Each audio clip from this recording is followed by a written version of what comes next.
Hello everyone, আসসালামু আলাইকুম। প্রতিদিনের মতন আবার একটি নতুন ডেইলি ব্লগ নিয়ে চলে এসেছি। আর আজকে সকাল থেকে ভিডিওটা শুরু করে দিলাম। আর সকাল সকাল ঘুম থেকে উঠেই আগে দুধ জাল দিয়ে নিচ্ছি, কারণ আজকে সকালবেলা দুধ দিয়ে সেমাই রান্না করব। সেমাই আর রুটি দিয়ে আজকে সকালের নাস্তাটা করব।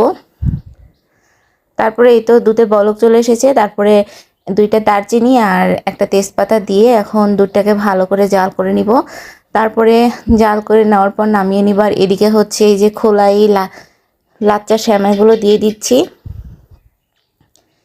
দিয়ে এখন হালকা একটু মিশিয়ে নিবার এদিকে হচ্ছে কিছুটা বাদাম ভেজে নিচ্ছি সেমাইয়ে দেওয়ার জন্য। তারপরে নামিয়ে নিয়েছি। আর এখন এই তো এখানে রুটিগুলো ভেজে নিচ্ছি। আমি রুটিগুলো ভাজছিলাম আর আরেক দিক দিয়ে শাশুড়ি মা রুটি বানিয়ে দিচ্ছিল।